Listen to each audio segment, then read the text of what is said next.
kita akan membahas mengenai pembelajaran untuk memenuhi kebutuhan belajar semua murid ya. Jadi pada materi ini kita akan tahu pembelajaran apa yang cocok untuk murid itu dan kebutuhan kita akan mengidentifikasi apa saja yang merupakan kebutuhan murid kita di dalam kelas ya. Nah, terus daripada kebutuhan itu pembelajaran apa yang cocok untuk memenuhi kebutuhan para murid yang ada di kelas kita.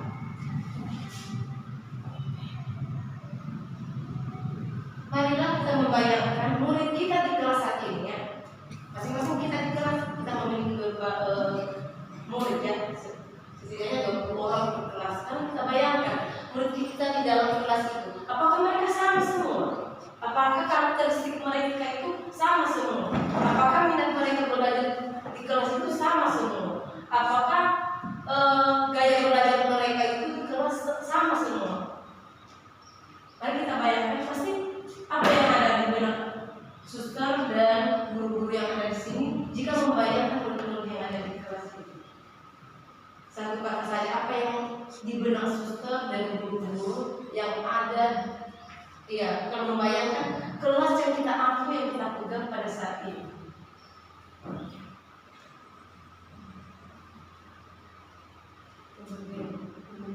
Apa? Kalau saya bayangkan murid tahun 2023 ini sesuai di dalam kelas, ada yang tenang, ada yang anak rasa-rasa, sering jaga di depan, ada yang suka bercerita, dan ada juga yang mau mendengarkan kita di depan. Itu semuanya berbeda-beda. Tentang tunggu itu. Ada lagi yang mau berbagi mengenai muridnya di dalam kelas?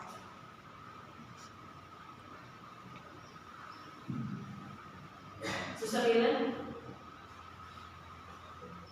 Baik, sesuai dengan pengalaman saya tahun ini dan tahun kemarin. Tahun ini saya melihat anak-anak saya jauh berbeda dengan tahun kemarin. Contohnya, yang kita lihat bahwa kita pribadi itu kan kita senang. Anak-anak tahun ini lebih aktif untuk senang. Tidak ada yang melamun, semua ikut bergerak sesuai dengan yang kita katakan. Baru di dalam kelas saya melihat bahwa sikap anak-anak itu berbeda-beda. Contohnya ada di kelas saya 3 orang yang suka lari-lari, teman-teman tidak mengikuti kejuaraan. Baru sebagian juga ada yang tenang mengikuti. Tetapi yang tahun kemarin itu yang agak sedikit perjuangan saya itu silau memang. Tapi tahun ini belum ada yang saya dapat merasakan. Tentang Suster Ilen, kedua pengalaman para ibu guru dan para suster yang sudah membagikan kepada kita. Jadi intinya bahwa murid di kelas kita ini berbeda karakteristiknya, ada keberagaman kan? Ada keberagaman satu dengan yang lain. Bahkan kalau dia keluar sekalipun pasti ada perbedaan. Jadi itu intinya pada murid yang ada yang kita apa selama ini. Lalu yang nomor 1, mari kita jawab. Mari kita refleksikan pertanyaan-pertanyaan ini. Nah, sekarang nomor 1, apa konsekuensi dari keberagaman murid-murid yang ada di kelas kita? Nah, tadi sudah orang suster dan guru menjelaskan bahwa ada perbedaan minat, ada perbedaan bakat. Nah, terus apa konsekuensi daripada keberagaman itu? Yang kedua, bagaimana kita dapat mengelola kelas untuk memenuhi kebutuhan murid tadi? Itu kebutuhan misalnya ada anak yang suka diam, ada juga anak yang suka berlari-lari. Bahwa pada itu ada kebutuhan yang harus kita penuhi. Terus bagaimana kita mengelola kelas untuk memenuhi kebutuhan murid itu? Lalu yang ketiga, apa yang kita ketahui tentang latar belakang murid? Nah, apakah kita selama MPLS 2 minggu ini, apakah kita sudah mengetahui latar belakang murid kita? Bagaimana cara mereka belajar? Apa yang mereka sukai? Apa keterampilan mereka sebelumnya di rumah? Kurasa kita sudah dapat itu. Bahkan kalaupun kita nggak bertanya kepada orang tua selalu berinisiatif mengatakan, Miss, anak saya udah bisa pegang pensil loh. Miss, anak saya udah bisa membaca loh. Miss, begini, anak saya nggak bisa di rumah ini. Miss, nggak bisa di rumah ini. Nah, begitu terus setiap hari biasanya ada orang seperti itu. Nah, itu artinya kita mengidentifikasi latar belakang mereka lewat informasi dari orang tua. Lalu yang keempat,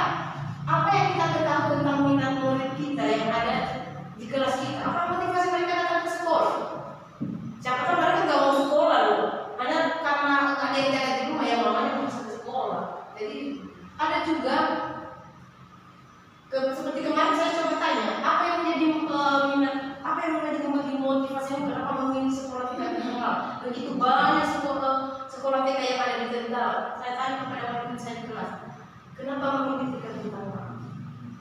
Banyak yang mau jawab, banyak dengan berbagai pertanyaan. Ada yang bilang karena saya mau belajar, karena saya mau pintar, karena saya mau jadi mayorek, karena saya mau drum band. Nah begitu. Karena di sekolah ini ada miss dan suster. Kalau di sana ya yang ada ibu guru. Mungkin karena panggilan kita di sini miss dan missis ya. Jadi agak unik. Jadi mereka bilang di sini ada miss, ada missis, ada suster. Terus di tempat lain apa hanya ibu guru saja. Nah, jadi banyak yang membuat minat mereka itu datang ke sekolah. Dan kita harus mengidentifikasi apa yang menjadi minat anak itu datang ke sekolah.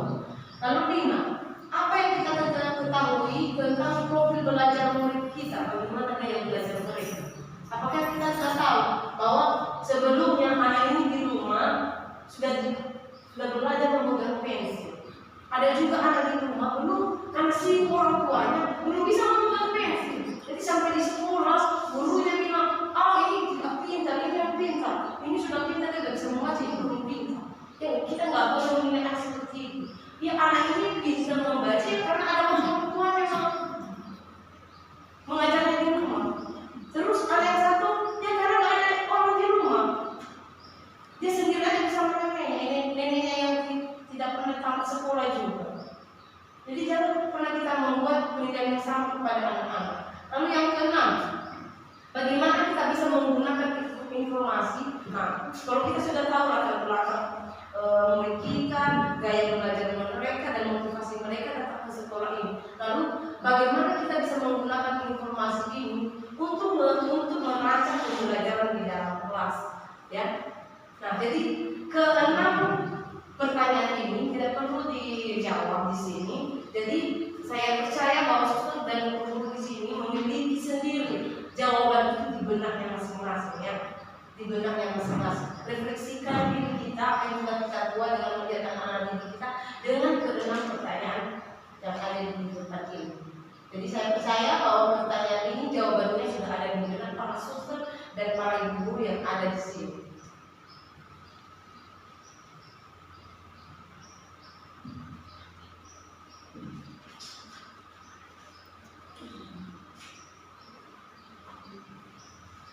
Baik, layanan kebutuhan murid. Nah, seperti ketika peserta didik kita, murid kita datang ke sekolah, tadi sudah dijelaskan para ibu guru dan suster tadi bahwa mereka memiliki kemampuan yang berbeda-beda. Ya, ada yang udah bisa berhitung, ada yang bentuknya masih kurang, ada yang udah bisa mengenal huruf, ada yang belum bisa. Itu kemampuan. Ada yang sudah bisa memegang pensil, ada yang belum bisa. Pengalaman juga, ya pengalaman. Kalau berbeda pengalaman, yang satunya udah ada pengalaman belajar setiap hari, sudah disuruh sebelum masuk ke TK ini dia selalu diajari mamanya belajar. Yang satunya dibuat begitu saya karena belum masuk TK jadi belum belajar apa-apa. Itu berbeda pengalaman. Begitu juga bakat, minat, bahasa. Ada anak dia berbakat menggambar. Mungkin nilai itu kalau menggambar itu bagus-bagus, tapi pada saat menulis dia nggak mau. Berbeda banget dari minat mereka, ya. Lalu seperti ada yang berbakat drum band, ada yang berbakat mayorek, berbeda banget anak-anak. Jadi karena ada perbedaan itu, perbedaan bahasa, minat, gaya belajar dan kemampuan. Jadi kita sebagai guru tidak adil rasanya jika kita menyampaikan materi dan memberikan penilaian kepada anak-anak hanya dengan cara yang sama, Misalnya, anak ini baru masuk loh, tapi kita sudah memberikan pekerjaan menggambar. Ada anak sebelumnya dari rumah itu tidak bisa menggambar dia karena sudah belajar, sudah diajarkan di rumah. Tapi ada anak juga, jangankan menggambar, minyak pensil aja dulu. Tapi kita dari sekolah sudah menawarkan, ayo belajar menggambar. Akhirnya anak ini yang satu terampilan menggambar, yang satunya tidak bisa. Lalu datanglah kita, hebat ini ya, dapat kita keempat. Kamu bahas dulu begini. Ini bintang keempat, ini enggak ada bintangnya, baru satu. Apa yang terjadi? Anak-anak yang kurang tadi itu akan semakin ke belajar menggambar, tetapi karena ada penekanan kita dari guru, dia nggak bisa ini. Akhirnya ini saja yang nggak bisa kan? Ya nggak boleh lah. Makanya dari awal itu ada asesmen awal, kita harus mengidentifikasi latar belakang mereka, pengetahuan awal mereka.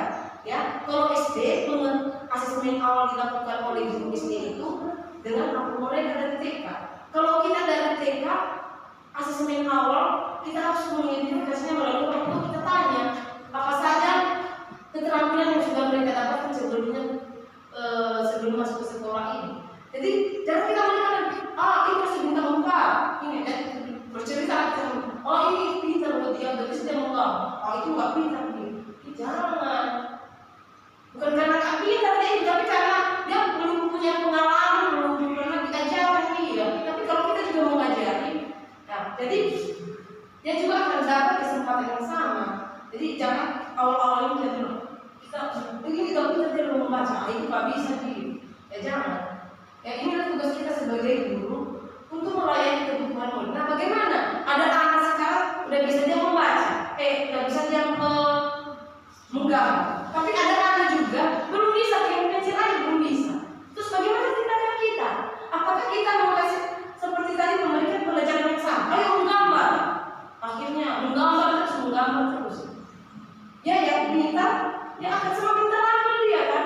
Tapi bagaimana yang belum bisa pegang pensil? Yang ada dia tertekan letaknya dalam skor. Ada bintangnya cuma 1 terus dalam menggambar. Jadi dalam kegiatan ini mari kita melihat kebutuhan murid. Jadi kebutuhan murid yang kurang gampang itu apa? Kita guru ya kita harus belajar dia mengajarnya bagaimana menggunakan pensil dengan benar. Ya jangan harus benar menggambar itu bukan aja coret-coret aja sembarangan dulu asal yang penting dia bisa menggunakan pensil itu. Jangan kita berharap dia mau menulis aja dengan benar. Bukan aja coret-coretan aja untuk memperkuat jari-jari tangannya memegang pensil. Ya itu dasar-dasar daripada pengetahuan kepada anak-anak didik kita ya. Jadi begitu juga penilaian ya. Ini dia lebih pintar kan nggak bisa dia menggambar. Jangan ya. Kalau kita belum mengajari mereka ya jangan membuat penilaian yang sama kepada anak-anak didik kita. Fakta bahwa murid kita memiliki karakteristik yang beragam dengan keunikan, kekuatan dan kebutuhan belajar yang berbeda, tentunya perlu direspon dengan tepat. Ya, adanya keberagaman tadi pada murid-murid kita sebagai guru harus kita respon. Nah, seperti tadi ada yang tadi itu ya, contohnya tadi ada yang nggak bisa menggambar, ada anak yang bisa menggambar. Nah, di sini katanya kalau kita tidak merespon dengan tepat pembelajaran kepada anak-anak ini akan terjadinya yang artinya bahwa pencapaian yang ditunjukkan murid tersebut tidak sesuai dengan potensi yang seharusnya dia tunjukkan. Ya, sebenarnya anak ini yang gak kurang ini tadi sebenarnya dia memiliki potensi untuk bisa menggambar. Nah, belum ada pengalaman untuk menggambar, belum pernah ada yang mengajar, tapi sebenarnya dia punya minat dan potensi untuk menggambar. Tetapi karena kita sebagai guru, kita lihat sebagian besar murid kita udah bisa menggambar, akhirnya kita buatlah materi yang sama, tugas yang sama, menggambar buku-buku. Ayo menggambar buku-buku, yang satu udah bisa lah, ayo lah, datanglah kita kasih bintang 4. Yang satu tercoret-coret. Apa lah ini begini? Ditanya cuma satu aja, ada tugas terlubus matanya. Apa yang terjadi? Dia semakin apa? Semakin stres loh anak itu. Semakin stres. Ya, bagaimana sih kamu buat pegang pensil aja gak bisa? Akhirnya dia menangis dalam kelas itu ungkapan stresnya loh, ungkapan tekanan yang dia. Karena anak itu begitu. Oh iya, dia dapat bintang 4, aku bintang 1. Nah, jadi kepada anak seperti itu, ya kita buat, kita bedakan. Kalau yang ini kan udah bisa menggambar, ya kita buat, ayo menggambar seperti ini. Nah, kalau yang ini, ya seperti tadi, kebutuhannya kita respon kebutuhannya bahwa dia butuh terampil menggunakan pensil dulu. Ya jadi buatlah dia, suruh dia menggambar dulu. Ya pegang pensil lalu mencuri-curi sembarangan aja dulu. Nah seperti itu ya. Jadi kalau udah bisa kan kita pegang pensil, baru pelan-pelan kita buat gambar. Ayo kita menggambar kepala, ayo kita menggambar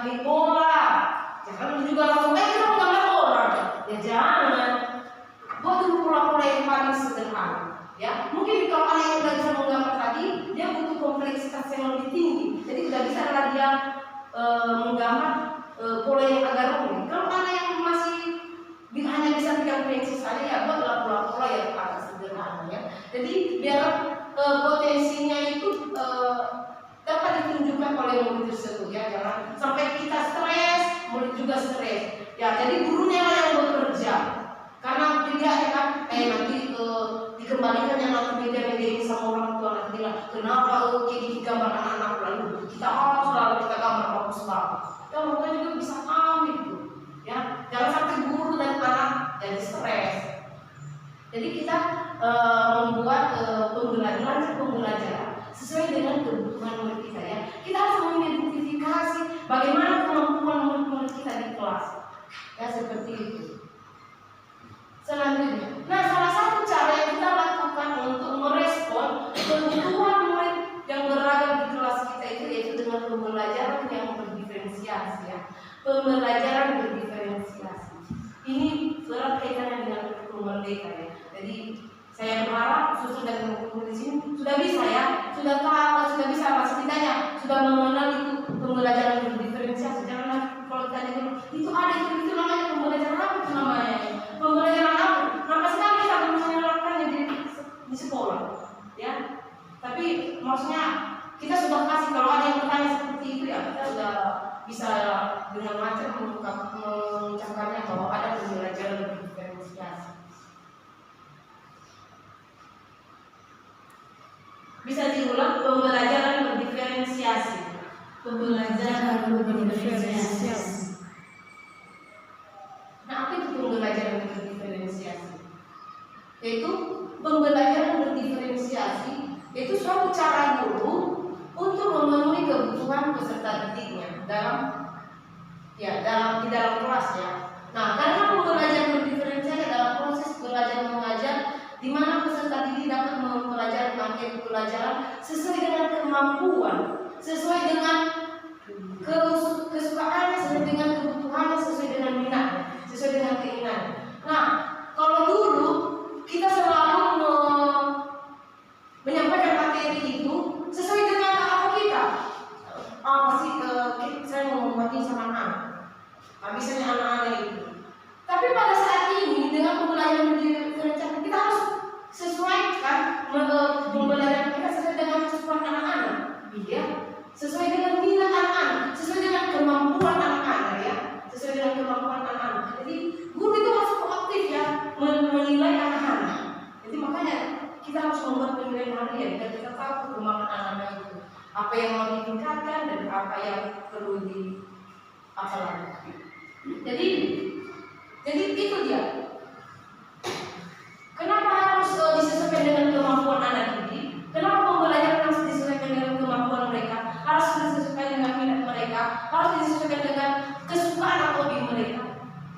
Supaya itu menyenangkan. Karena apa yang kita sukai, hal yang kita sukai pasti kita menyenangkan melakukannya, Pak. Kita pasti senang melakukannya. Begitu juga pembelajaran ya. Pembelajaran kita rancang pembelajaran sesuai dengan minat dan kebutuhan murid, sesuai dengan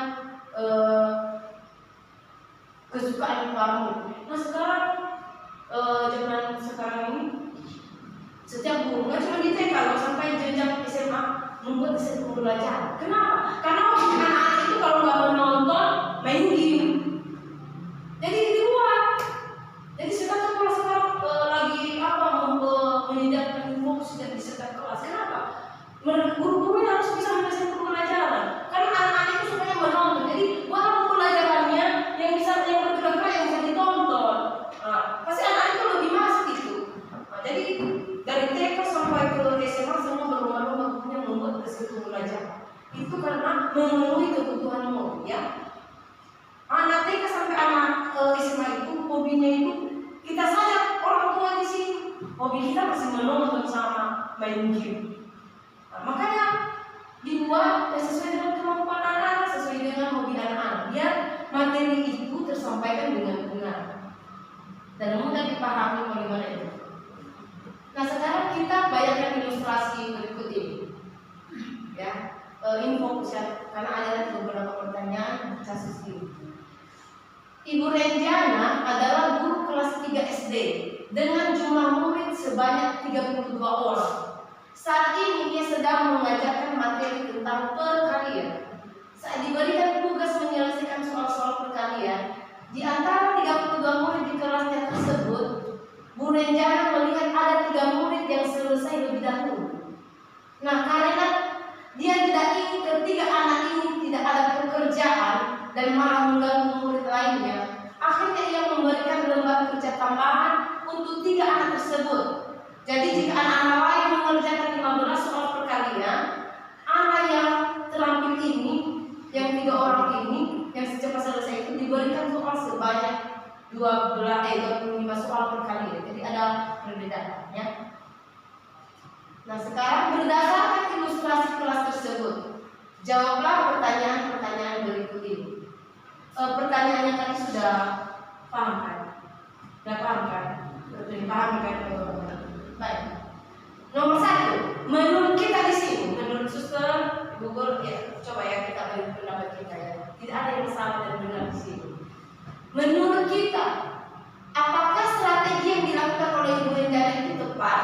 Maksudnya, karena ada yang cepat selesai, jadi dibuatlah soal yang beragam. Misalnya yang tadi itu yang cepat selesai, nah kedepannya dia buat 25 soal. Kalau yang masih itu, yang masih kurang-kurang itu dikasih cuma 15. Bagaimana berdasarkan ilustrasi tersebut? Kalau menurut kita di sini, apakah strategi yang dilakukan Ibu Renjana itu tepat atau tidak? Tidak, itu menurut saya. Itu menurut saya ya. Saya berharap dari guru-guru ya yang langsung terjun di lapangan ini. Bagaimana menurut suster dan ibu guru di sini? Ini tepat juga strategi yang dilakukan Ibu Renjana. Sekarang anggaplah posisi ibu seperti Ibu Renjana ini. Misalnya ada anak kita suruh menulis angka 0. Ada anak yang cepat kan? Biar nggak ribut dia, kita tambah lagi angka 1, angka 2. Tulis lagi sementara yang lainnya masih angka 0. Bagaimana? Tepat nggak ini strateginya? Apa kan jawabannya nggak ada yang salah dan benar ya. Dan kita akan mengoreksinya dari pengalaman kita. Bagaimana? Suster Flores bagaimana? Tepat nggak yang dilakukan oleh Renjana? Tidak.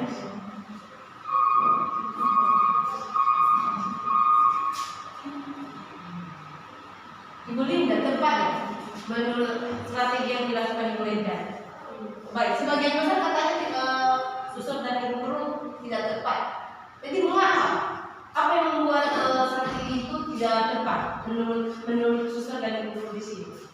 Kenapa tidak tepat strategi itu? Ayo lihat. Ayo. Mengapa strategi yang dilakukan Ibu Renjana, Ibu Dian bilang tidak tepat?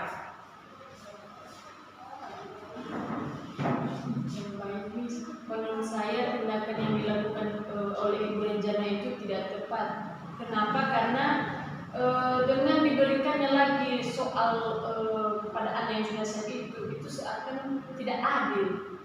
Istilahnya membedakan. Jadi kalaupun anak-anak yang sudah selesai itu harusnya kita sebagai guru memberikan pemahaman, kepada anak-anak seperti kamu kan sudah siap. Nah, kalau kamu sudah siap, coba diulang-ulang lagi, coba diulang lagi dibahas tugas yang diberikan tersebut. Nah, ketika nanti anak itu sudah selesai, barulah kita bisa mengatakan kepada anak kalau kamu sudah selesai, kamu tidak boleh ribut supaya kawan kamu yang sedang mengerjakan tidak terganggu. Terima kasih. Ada lagi pendapat yang lain? Mengapa strategi Ibu Renjana tadi sebagai besar bilang tidak tepat?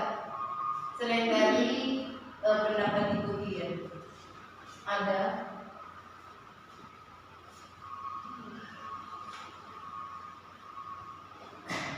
baik. Yang kedua ya. Nanti kita lihat apakah jawaban kita benar atau salah atau tepat. Lalu yang kedua, tadi kan katanya ini kurang tepat. Lalu apakah ada alternatif lain yang dapat dilakukan oleh Ibu Renjana?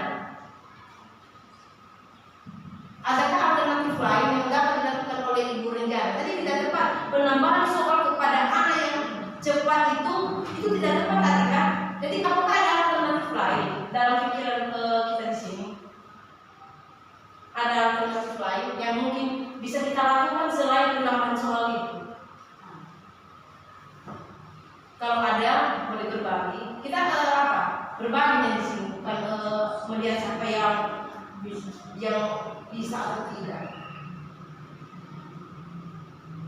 Apakah ada alternatif lain? Misalnya ibu rencana tadi kasih soal yang lebih kepada anak-anak. Tadi kita bilang itu kurang tepat. Ada yang bisa? Baik, karena boleh asisten mau berbagi sedikit sama kita. Kalau seperti itu kegiatan anak-anak tadi dikatakan di atas bonus angka-angka, lalu anak itu sudah cepat selesai, maka selalu dianjurkan kepada kita ada sudut penenangan, ya itu biasanya dikasih ya. Lalu anaknya sudah cepat selesai tadi dikasih dia kerjaan yang lain, yang bisa mengajar dia menstimulus pengetahuan imajinasinya. Itulah tadi sudut-sudut itu tadi tentang dia bermain membaca di sana, dikasih buku yang punya gambar-gambar atau dikasih malu-malu di sana sehingga dia tidak mengganggu teman-temannya yang lain. Itu salah satu cara mengatasi namanya cepat selesai tadi.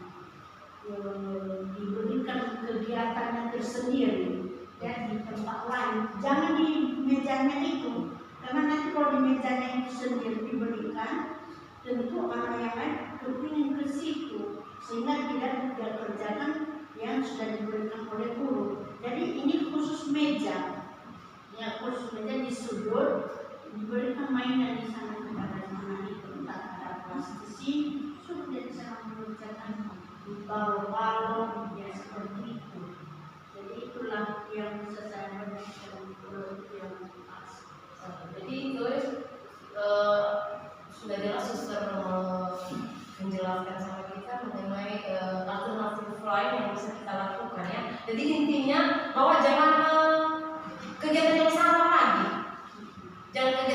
lagi, dilakukan diberikan kepada anak yang mungkin lebih terampil itu ya. Karena anak yang lebih terampil itu mungkin butuh kompleksitas yang lebih tinggi lagi. Jadi tidak akan ada perkembangannya kalau itu saja lagi, itu saja.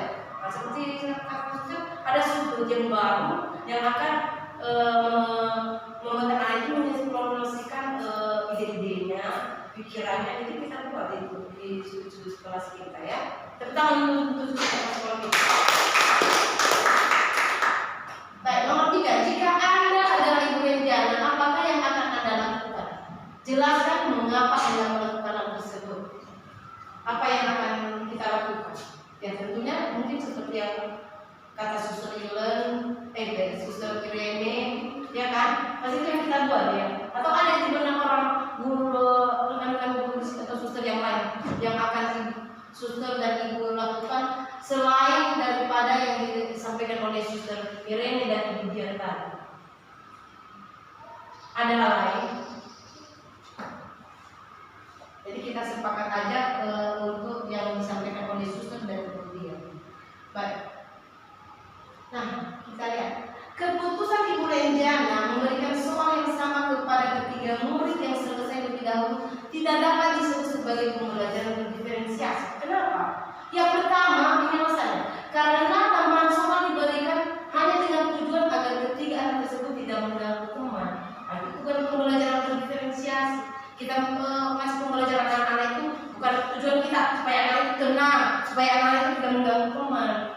Ya, bukan itu tujuan daripada pembelajaran berdiferensiasi. Lalu yang kedua, ketiga murid yang tersebut kemungkinan membutuhkan tingkat kompleksitas yang lebih tinggi untuk memenuhi kebutuhan belajarnya ya.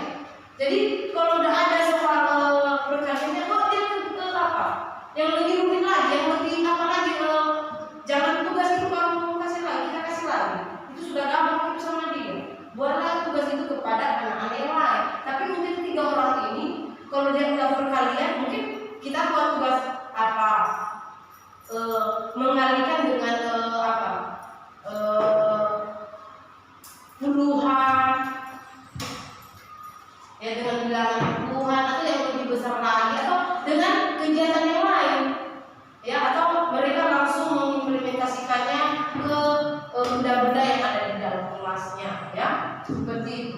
Jadi jangan soal yang salah kita buat, itu tidak akan meningkatkan perkembangan atau kemampuan anak itu. Jadi pembelajaran diferensiasi itu harus berakar pada pemenuhan kebutuhan belajar murid ya. Bagaimana guru merespon kebutuhan belajar tersebut. Dengan demikian, Ibu Renjana perlu memperhatikan kebutuhan belajar murid-muridnya lebih komprehensif ya. Ya, lebih nyata lagi, lebih detail lagi ya. Ibu Renjana harus lebih kurang dia memperhatikan itu. Dengan strategi yang dilakukan itu berarti Ibu Renjana ini kurang memperhatikan kebutuhan belajar murid-muridnya ya. Mungkin seperti kita selama ini di sekolah ini. Jadi untuk saat ini melalui pembelajaran diferensiasi ini, guru-guru kita harus lebih proaktif ya untuk mengidentifikasi apa saja kebutuhan belajar murid kita. Nah, setiap harinya tanpa kita sadari guru diadarkan pada keberagaman yang banyak sekali bentuknya ya, pada segala perbedaan murid yang ada di kelas kita. Seringkali kita sebagai guru melakukan banyak pekerjaan atau membuat keputusan dalam satu waktu. Misalnya hari ini kita setiap hari ini ya kita harus mengkondusifkan pembelajaran hari ini supaya pembelajaran yang juga kita rancang hari ini tercapai dengan baik. Tetapi pada saat pelaksanaannya ada yang kesulitan belajar harus dipegang lagi tangannya. Ada juga yang bilang pada saat yang bersamaan, misalnya kita bawa lagi kita bawa mandi. Belum lagi ada yang menangis dipukul kawannya. Padahal pada saat yang bersamaan ya, ada yang dipukul menangis. Kita harus semangat. Jadi itu kemampuan kita ya secara alam yang kita memiliki guru itu multitasking. Kita bisa melakukan banyak hal dalam waktu yang sama. Ya, kita tidak pernah menyadari itu karena setiap hari yang setiap saat secara alam kita apa? Ini kalau di rumah tangga kita buat ini ya. Ini kemampuan alam yang dimiliki seorang guru yaitu multitasking, melakukan banyak hal dalam waktu yang bersamaan. Iya, kita juga berharap pembelajaran hari ini selesai dengan baik, tercapai. Tapi pada prosesnya itu anak menangis, anak minta, nih saya nggak bisa, kita ajar. Nih saya mau kamar mandi, makanya pakai celana. Ada yang menangis sini, nih sini begini baca, ada yang bercerita. Semua kita layani, ya. Itu dia multitasking ya. Kita hebat ya. Sebagai guru kita hebat ya. Kita bisa melakukan banyak hal padahal kalau kita cuma guru, tapi kita bisa melakukan banyak hal ya. Dan ini adalah tentang kita sebagai guru. Nah, melakukan pembelajaran diferensiasi juga. Nah, misalnya walaupun pembelajaran diferensiasi bukan kanak-kanak di dalam kelas 26. Jadi saya juga harus menyampaikan materi dengan metode 26 atau memberikan tugas bervariasi sebanyak 26. Oh, ini tugasnya ini beda dengan tugas ini, berbeda dengan tugas ini, berbeda dengan tugas ini, berbeda dengan bukan seperti itu yang pembelajaran diferensiasi juga ya. Bukan juga kita harus mengelompokkan. Oh, di sini yang pintar ya, kalau di sini yang kurang. Bukan itu pembelajaran diferensiasi. Dalam pembelajaran diferensiasi, guru harus memahami dan menyadari bahwa tidak ada hanya satu cara, ya. Dalam pembelajaran diferensiasi kita sebagai guru tidak hanya fokus pada satu cara, satu metode, satu strategi dalam menyampaikan materi kepada anak-anak, ya. Kita berdiferensiasi artinya ada perbedaan, ada keberagaman. Jadi metode yang kita buat hari ini kalau boleh ya jangan itu terus setiap hari, jangan itu terus, ya. Jangan metode kita tahun yang lalu kita buat lagi, ya. Itu bisa dari kita nanti. Metode yang tahun lalu kita terus lagi di tahun ini, ya. Ini nggak perlu merdeka gitu, ya.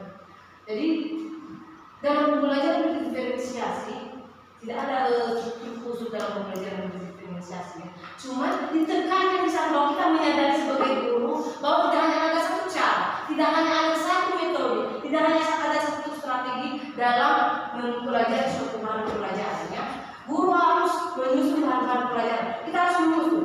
Selama MPLS 2 minggu kita sudah mengetahui apa saja yang menjadi minat anak-anak, apa yang menjadi kesukaan mereka. Jadi kita sudah merancang. Kemarin kita juga, anak-anak lebih suka begini ya. Nanti pada udah mulai pembelajaran saya buat sama mereka kegiatan macam seperti itu dan mereka lebih dulu.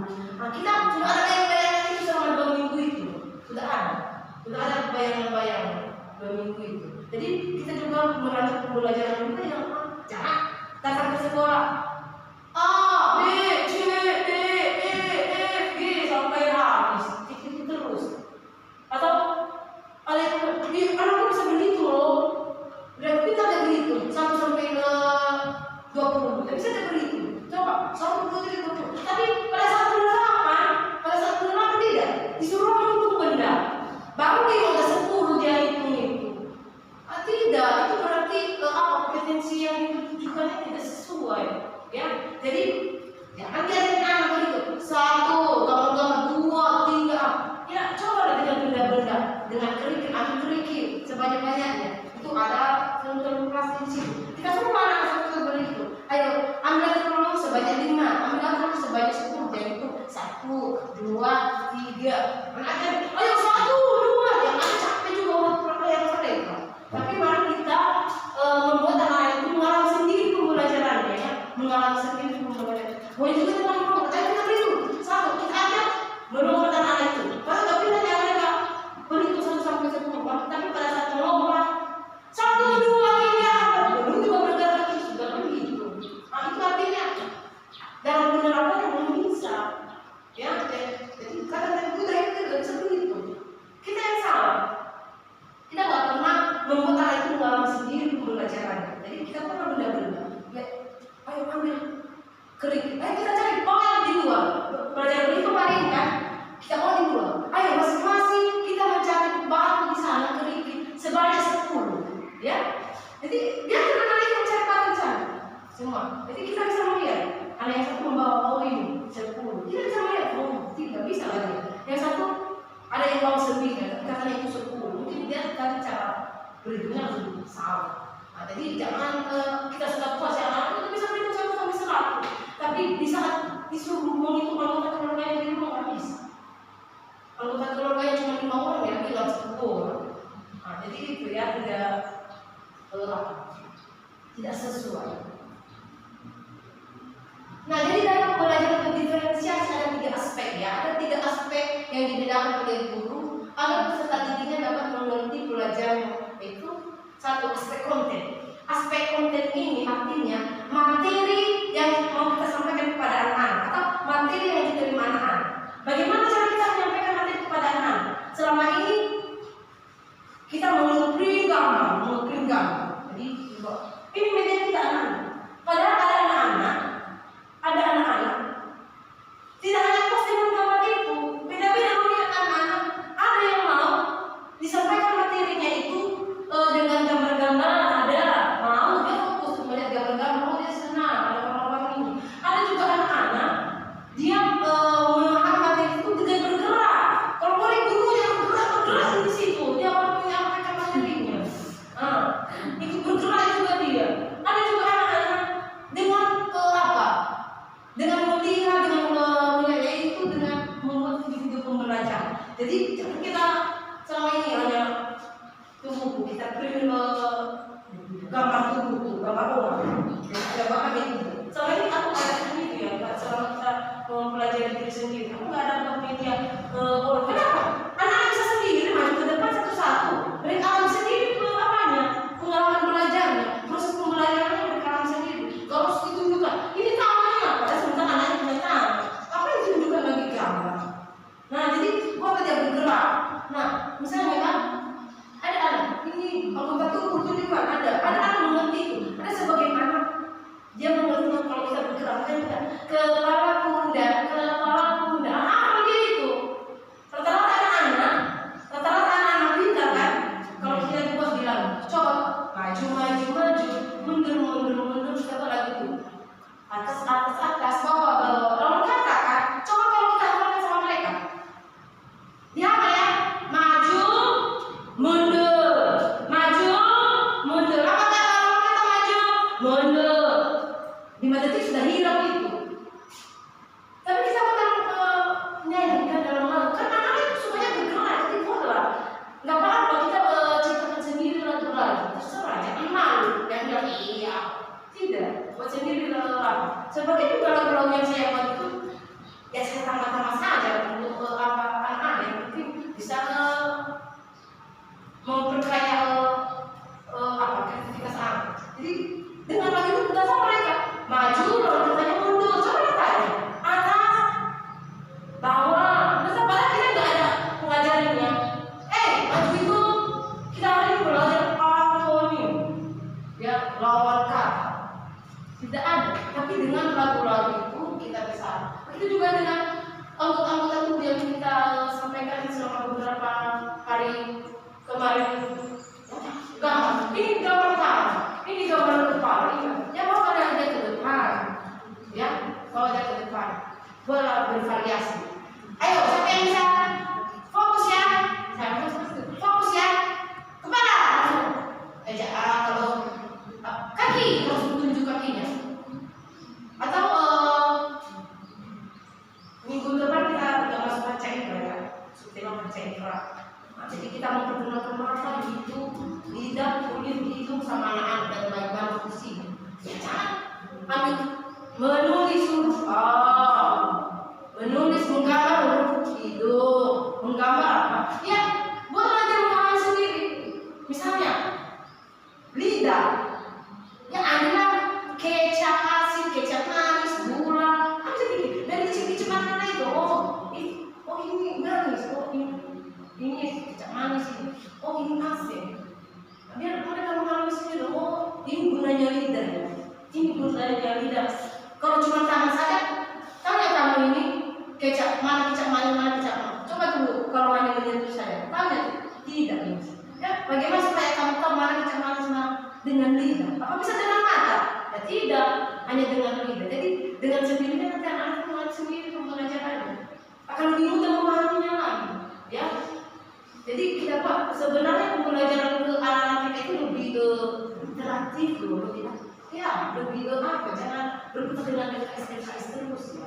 Buat kegiatan-kegiatan yang merangsang apa mereka, memberi mereka.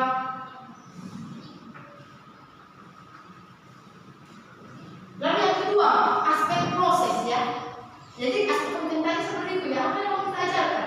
Jadi bolehlah kita ambil poster, boleh juga dengan diri kita sendiri, boleh juga dengan gambar-gambar, boleh juga dengan video-video pembelajaran ya. Itulah cara kita menyampaikan materi kepada anak. Lalu aspek proses itu bagaimana kegiatan-kegiatan bermakna yang akan dilakukan oleh peserta didik. Seperti tadi kita menyampaikan materi mengenai tubuh kita. Ya bagaimana supaya anak ada makna dalam pembelajaran. Ya kita libatkan anak itu belajar di dalam kelas. Nah, mereka sudah mengenal anggota tubuh itu apa dan apa fungsi daripada anggota tubuh itu.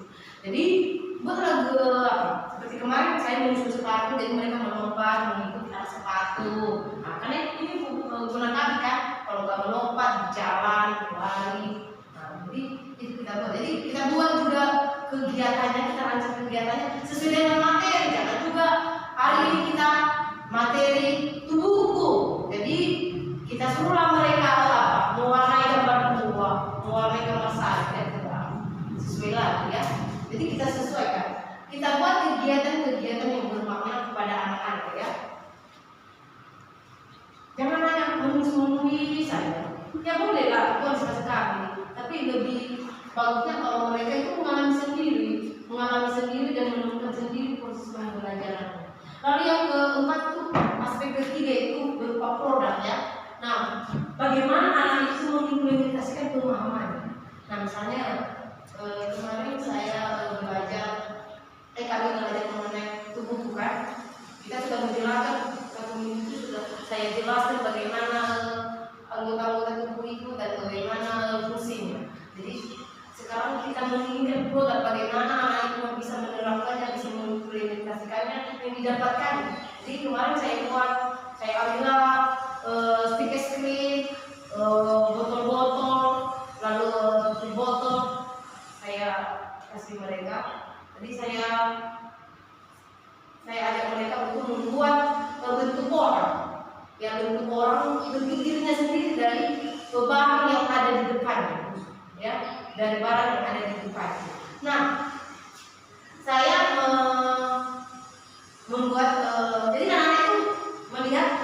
beda itu kan, ada stick es krim, ada tutup botol.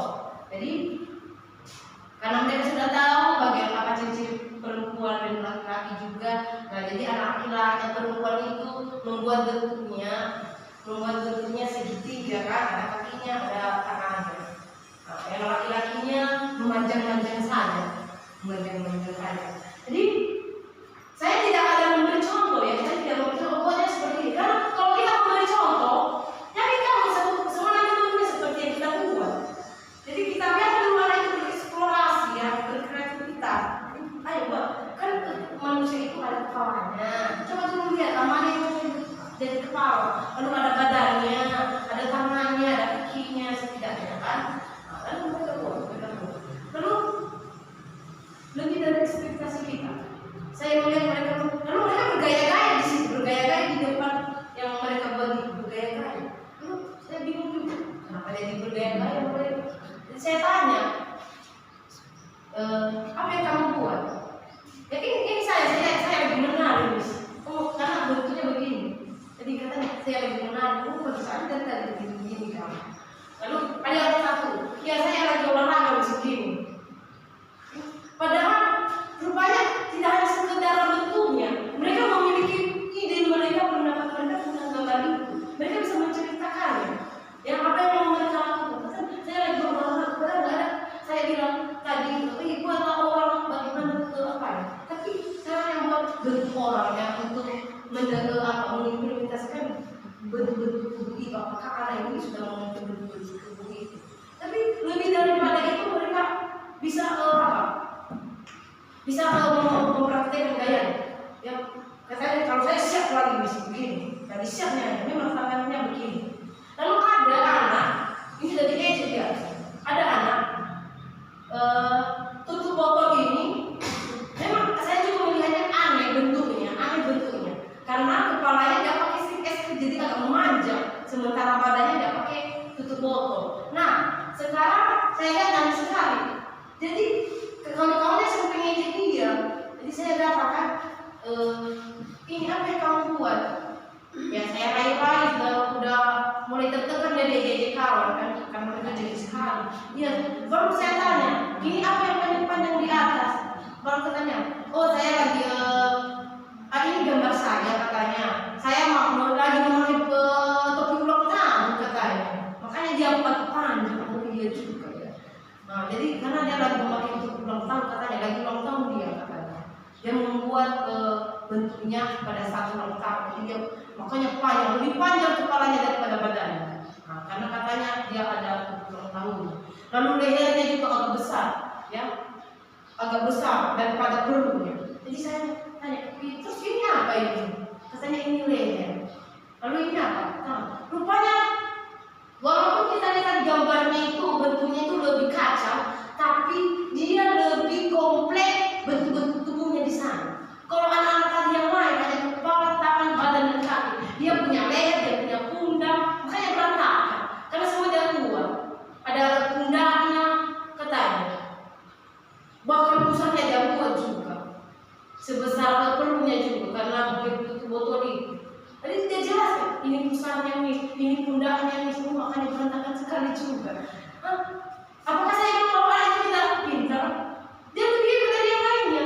Kalau yang lainnya hanya tahu anggota tubuhnya bisa menerapkannya cuma 5 di situ, dia ada 8, ada 10 di situ. Dia sudah hanya cuma polanya agak apa, ya. Jadi kedepannya apa yang dia butuhkan yaitu pengenalan pola. Kalau begini ya, kalau kepala itu harus bulat gitu, ya. Nah, itu ada peningkatan.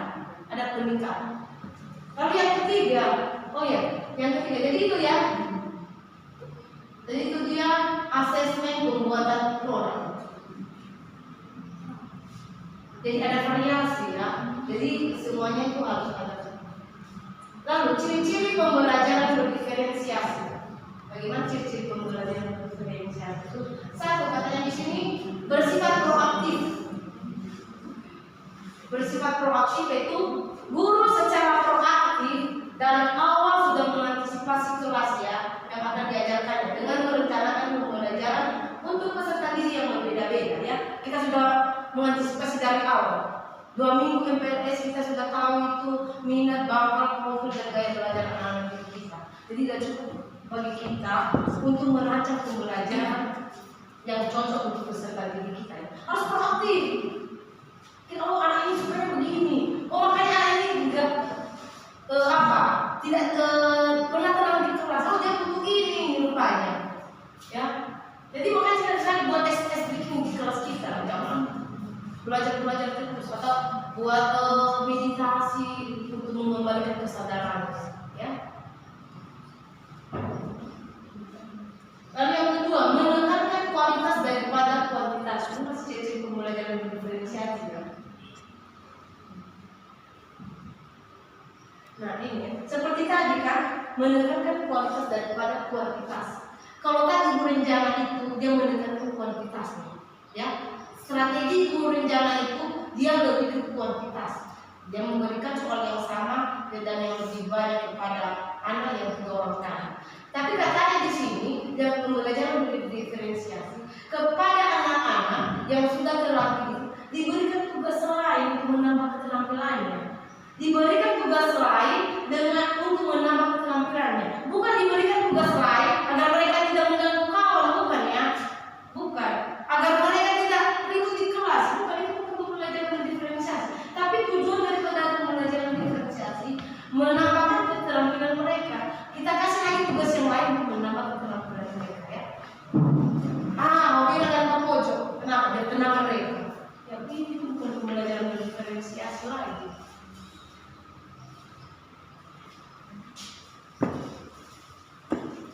Lalu yang ketiga, beragam pada asesmen.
Kita bisa minum dulu ya. Nanti dia lanjut dengan ciri diferensiasi ya. Pembelajaran diferensiasi itu nomor 3, berakar pada asesmen ya. Berakar pada data-data yang kita peroleh, data-data informasi peserta didik kita. Ya. Seperti yang tadi, apa yang kita ketahui tentang kemampuan mereka, pengalaman mereka, minat mereka. Jadi berakar dari itulah kita menyusun pembelajaran yang kita buat sesuai dengan kebutuhan mereka. Lalu yang keempat, menyediakan berbagai pendekatan dalam konten, proses, produk yang dihasilkan dan juga lingkungan belajar. Tadi saya sudah menjelaskan mengenai konten, proses, produk ya. Ini lingkungan belajar. Lingkungan belajar itu misalnya dalam kelas harus ada interaktif guru dengan murid. Jangan dari pagi saya pernah ke sekolah ini dekat juga ya. Agak nggak normal, maksudnya agak janggal kalau misalnya di TK itu nggak ada suara satupun terdengar dari awal sampai dari pagi sampai siang, nggak ada suara. Saya juga ya kenapa antara begitu takutnya anak-anak atau apa. Saya pernah ke suatu sekolah nggak ada suara, begitu heningnya TK itu, begitu heningnya sekolah itu. Jadi saya kurang tahu juga kenapa juga bisa seperti itu. Apa yang dibuat anak-anak itu di dalam? Paling kalau seperti itu ya saya sih menulis atau apa lah. Karena kalau kita buat kegiatan-kegiatan interaktif pasti mereka akan ada suara. Ya, jadi lingkungan belajar di dalam kelas kita harus kondusif. Kita menciptakan lingkungan belajar yang kondusif. Bagaimana anak-anak itu bisa mengalami sendiri proses pembelajarannya di dalam kelas ya? Boleh di dalam kelas dan boleh di luar kelas. Anak-anak seperti itu. Ada anak yang diam dan ada anak yang tenang, yang nggak tenang. Ada anak yang diam, ada anak yang tidak tenang, dia mundar mandir. Kenapa? Yang mundar mandir itu dia butuh mengeksplorasikan dirinya lebih luas ke tempat yang lebih luas. Mereka sekali bawa mereka keluar, seperti tadi mau berhitungnya. Ya udah kita ke lapangan cari batu, itu ambil batu sebanyak 10 bawa di sini. Jadi anak itu juga belajar. Oh, mereka pasti senang itu. Daripada disuruh itu 1, 2, 3, capek itu ya. Jadi nggak ada juga pengalaman belajar yang didapat di situ. Jadi kita suruh mereka keluar. Anak-anak juga bermain di luar itu sekali. Ya, misalnya tanaman, jangan tanaman. Ya disuruh mereka mengamati tanaman. Banyak yang bunga-bunga yang ada. Disuruh mereka mengamati tanaman apa saja. Yang dimiliki tanaman ini, apa saja bagian-bagiannya, ini batangnya, ini daunnya, ini bunganya, ya, seperti itu ya. Lalu berorientasi pada peserta didik ya. Kita berorientasi pada peserta didik. Maksudnya ini yaitu bahwa tidak lepas dari identifikasi daripada pengetahuan mereka tadi, pengalaman mereka tadi ya.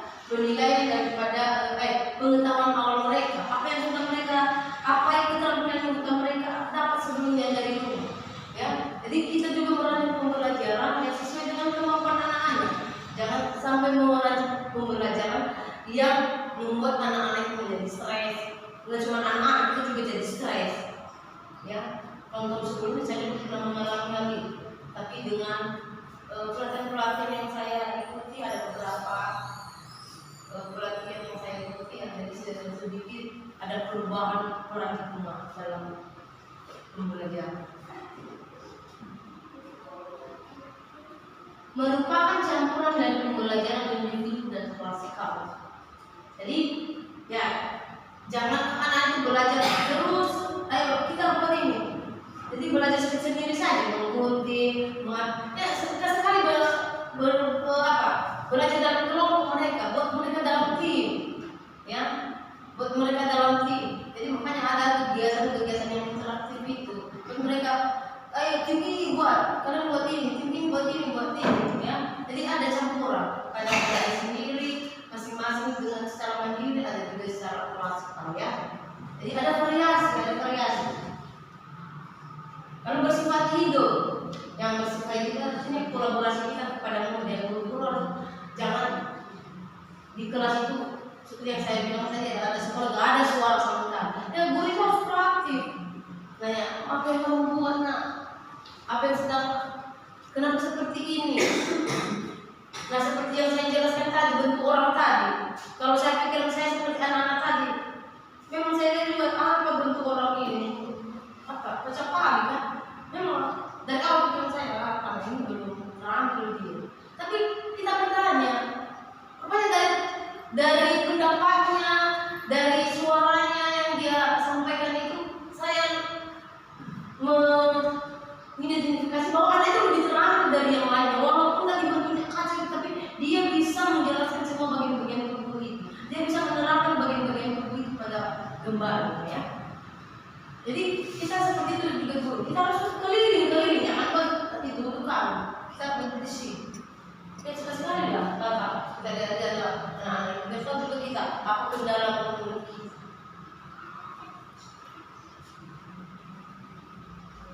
Lalu prinsip-prinsip pembelajaran berdiferensiasi ya. Sekarang harus pada prinsip-prinsip pembelajaran berdiferensiasi.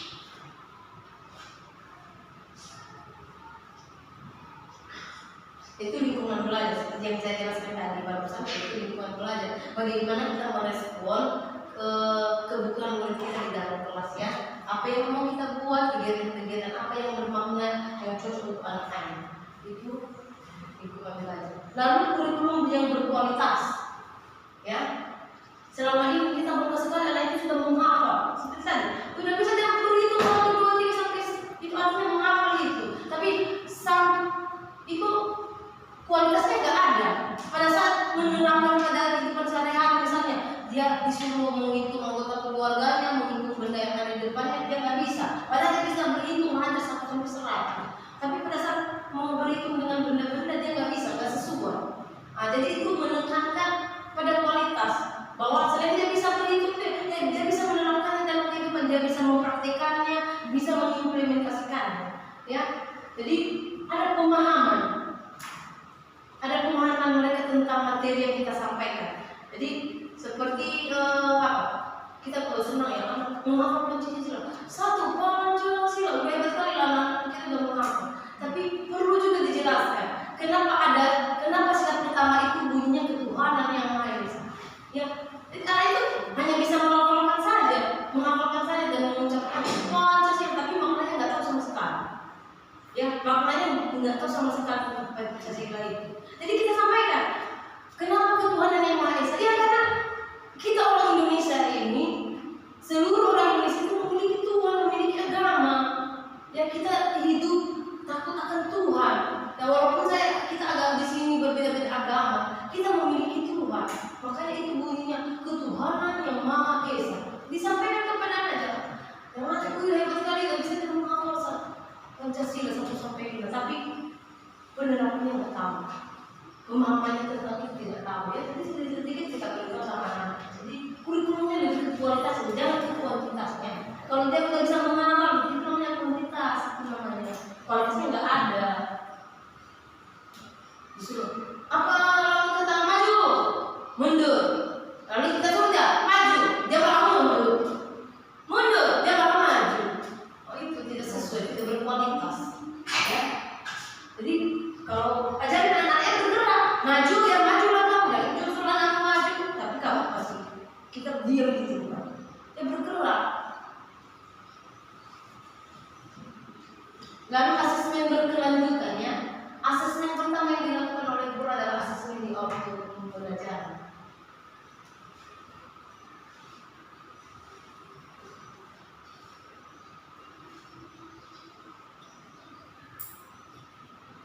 Ini katanya asesmen berkelanjutan. Jadi kita mendapatkan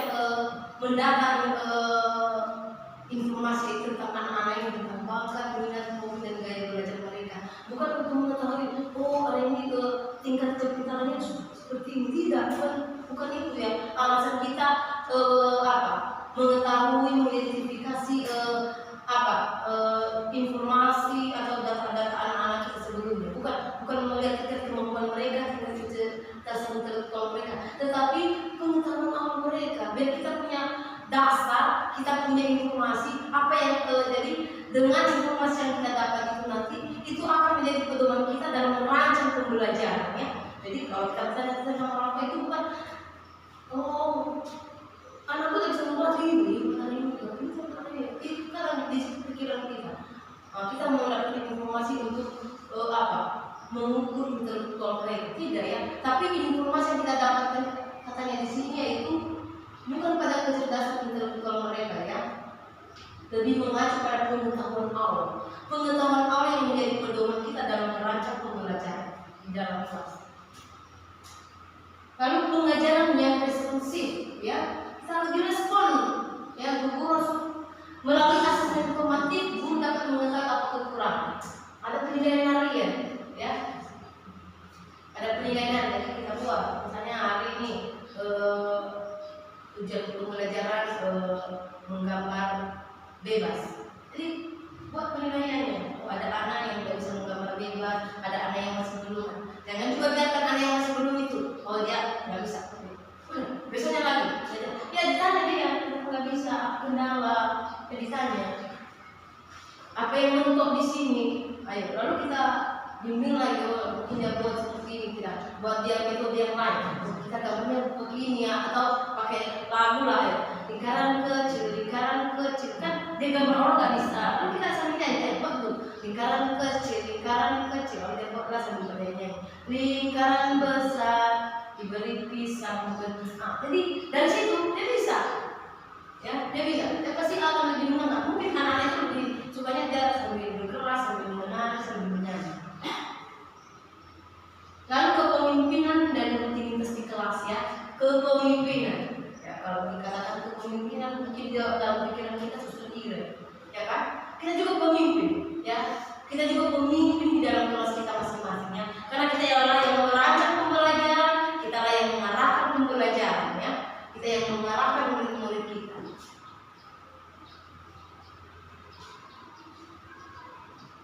Lalu bagaimana rutinitas kita di dalam kelas? Ini di sini mengenai kesepakatan kelasnya, keyakinan kelas. Ya, bukan aturan kelas ya, kesepakatan kelas. Artinya ada aturan yang kita buat bersama-sama dengan murid kita. Jadi kalau anak-anak itu berbuat salah di sekolah itu, ingatkan dia. Walaupun besoknya tidak pulang lagi, ingatkan dia, kita sudah ada kesepakatan kelas loh. Apa kesepakatan kelas? Ya tidak boleh ribut sebelum selesai belajar, selesai menulis atau apa. Ya buat kesepakatan kelas. Jadi kalau itu dasar kita juga menuntut anak-anak, itu dasar kita mengingatkan anak-anak. Sudah saya katakan kemarin di pembahasan pertama, keyakinan kelas atau kesepakatan kelas kita dilakukan 3 sampai 4 kan. 3 arah itu ingat. Kalau di kelas itu sudah ada di sampai 4. Itu menghargai guru dan teman. Jadi pada saat saya berbicara, mereka berbicara, ingat apa keyakinan kelas kita? Bagaimana kalau misalnya berbicara? Jadi sewaktu itu juga kita jangan hanya kita yang berbicara, kita dengarkan juga anak. Jadi sebelum saya kasih pengumuman atau menyampaikan materi, sebelum saya mau berbicara, saya tanya anak itu, ada yang mau berbicara tidak? Angkat tangan. Mau berbicara, kita dengar nggak apa-apa, bukan saya mengajak mereka. Ada yang mau berbicara sama teman, kita beri waktu, kita dengarkan sama-sama. Apa? Biar kalau saya menghargai mereka, mereka juga akan menghargai saya. Jadi kalau mereka bilang tidak ada, berarti boleh lah di sini sekarang yang berbicara ya, boleh. Jadi pada saat saya berbicara, ada yang berbicara, tadi katanya nggak ada yang disampaikan dan kenapa tiba-tiba ada. Tidak ada tamanya kalau mau berbicara sama kawan. Jadi kita juga nggak sampai mulai kita diam. Tapi ingatkan aja keyakinan kelas, makanya tidak buat keyakinan kelas, buatlah keyakinan kelas. Sudah saya sampaikan itu dalam kalimat positif ya. Buat keyakinan kelas dalam kalimat positif. Mungkin keyakinan kelas itu berarti sebagai visi kita di dalam kelas ya, yang harus kita perlukan anak-anak. Keragaman peserta didik.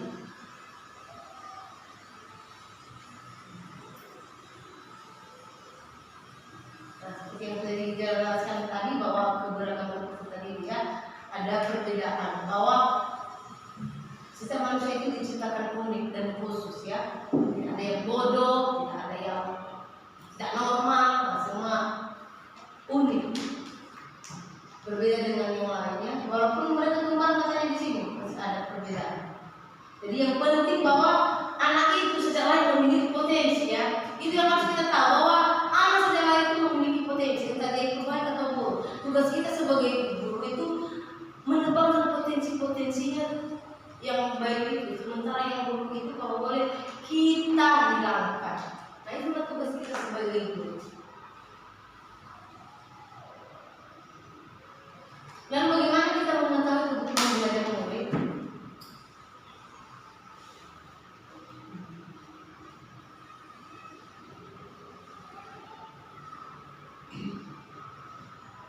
Kesiapan belajar murid ya. Sejauh mana pengetahuan dari keterampilan peserta didik dalam mencapai tujuan pembelajaran?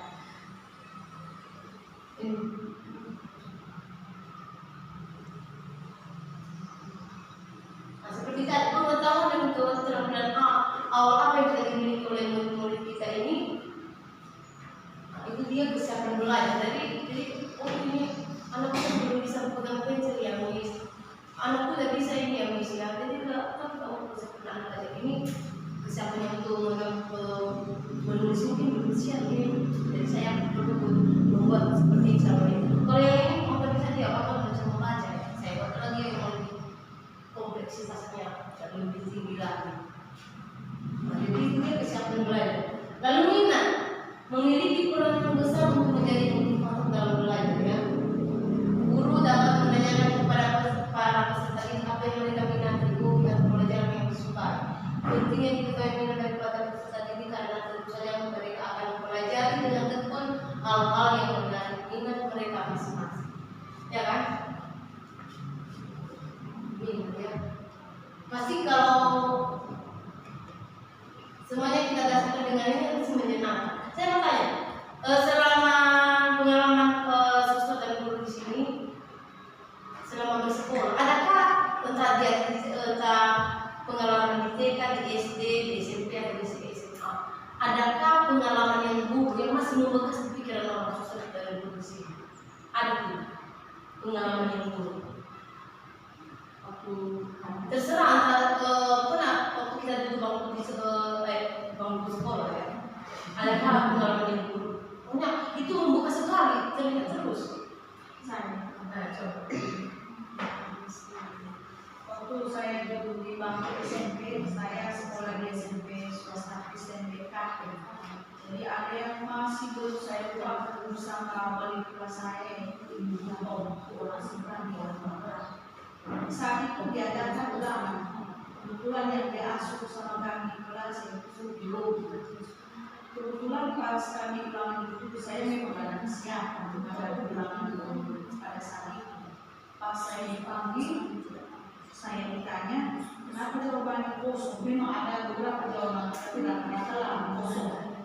Terus saya diam, setelah saya diam sampai dia ditambah sampai telapak tangan kanan berdua dia sampai merah. Jadi sampai sekarang pun saya masih Orang merasa malu sakit. tapi di kantor dia tahu saya saat itu bukan di kelas. Ibu Terima kasih Ibu itu sudah berbagi. Nah, Ibu Berberti sudah berbagi pengalaman dulunya selama di bangku sekolah. Adakah yang mau berbagi hal yang menyenangkan? Hal yang menyenangkan. Kalau tadi yang buruk, hal yang menyenangkan yang susah dan Ibu dapatkan selama di bangku sekolah. Ayo coba berbagi dulu. Ibu Linda, senyum-senyum dari tadi. Kayaknya ada hal yang menyenangkan selama Hal yang menyenangkan. Nanti tapi kita menangis kalau semuanya. Ada yang menyenangkan? Masa ada yang menyenangkan? Kasian sekali masa sekolah kita ya. masa sekolah. SD, TK, SD, SMP, SMA. Hal yang menyenangkan selama di sekolah. Masa sih gak ada?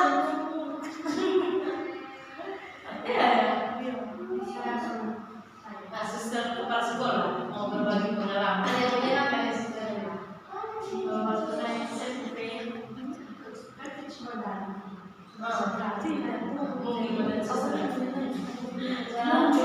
jadi kalau itu ada yang guru saya kan bapak guru.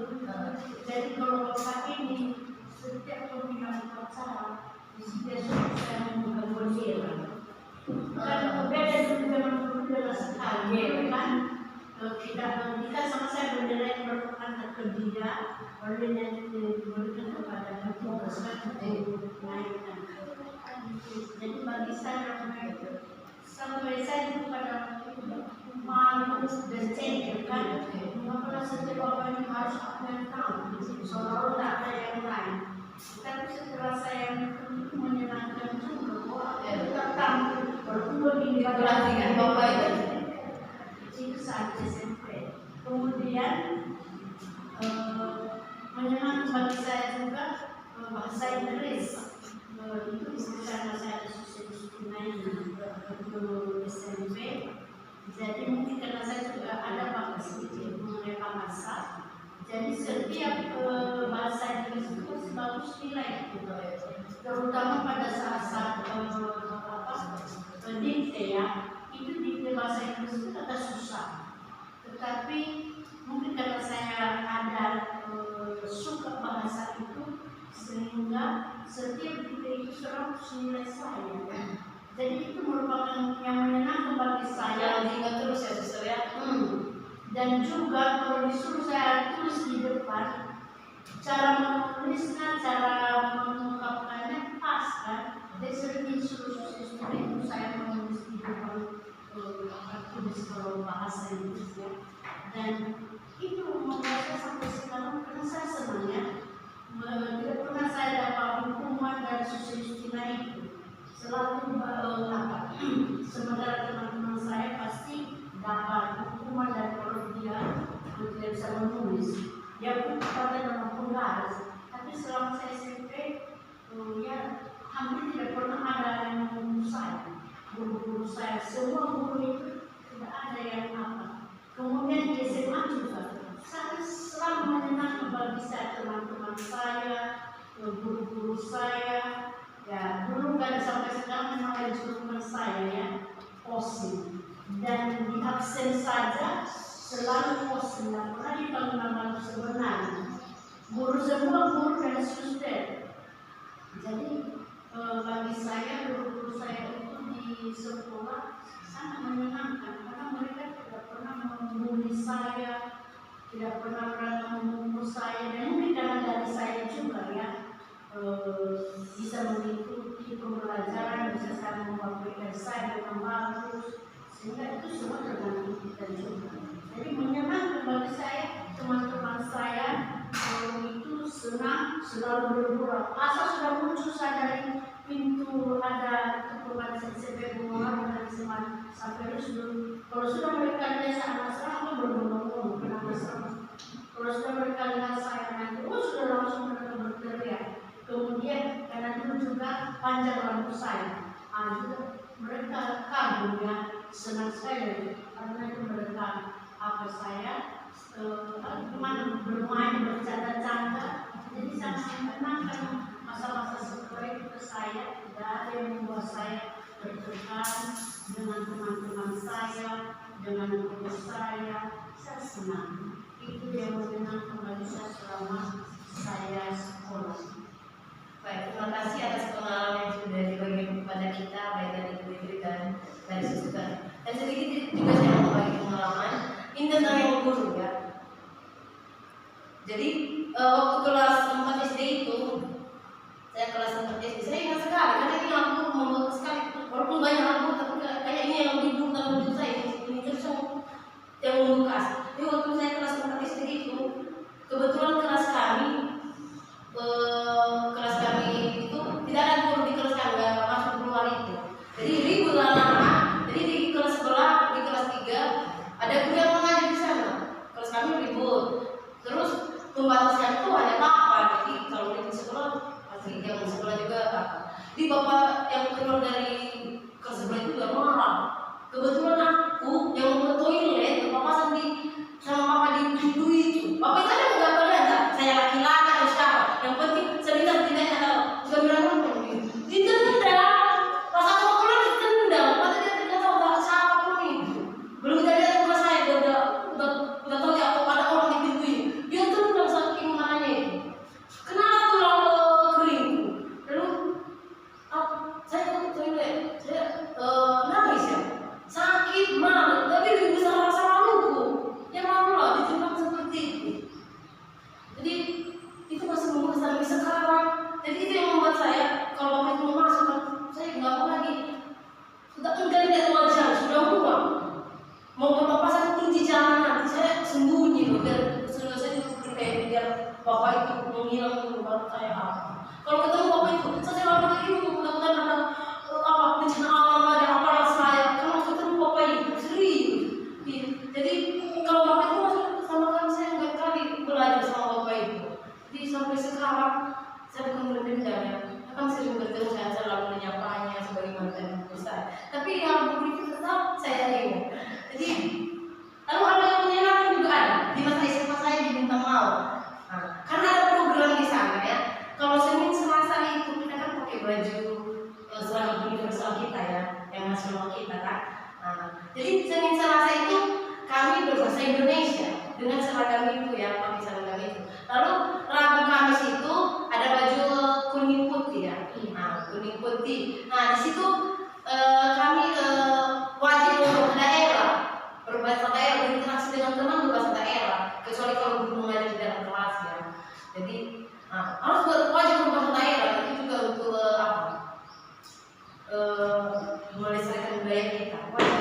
Jadi kalau hari Sabtu, hari Jumat, Kamis, hari Senin, hari Rabu bahasa Indonesia, hari Rabu, hari Kamis, hari Jumat itu Sabtu bahasa Inggris. Iya, hari Sabtu bahasa Inggris kan.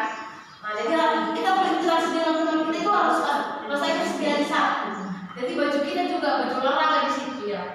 Baju bebas di hari Sabtu, hari Jumat baju olahraga. Jadi senang. Jadi hari Senin itu kan kita bercakap bahasa Indonesia. Sampai hari Jumat masih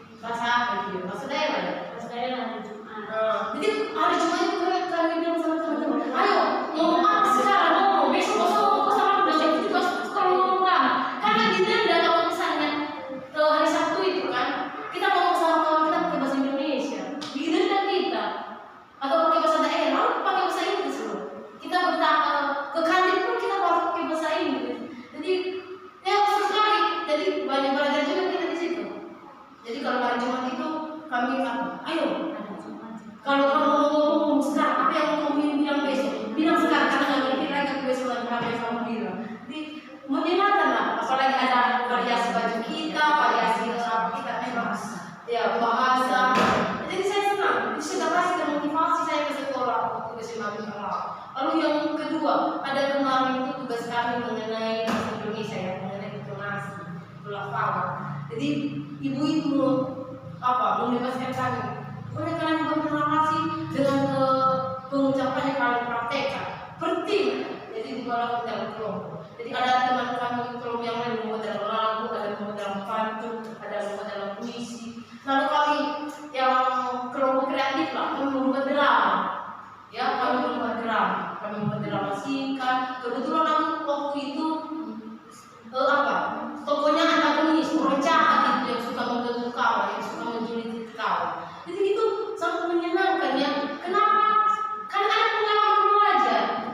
Nah, jadi itulah dia hal-hal yang menyenangkan dan hal-hal yang buruk selama di bangku sekolah kita. Kenapa saya bertanya hal itu? Jadi itu refleksi bagi kita.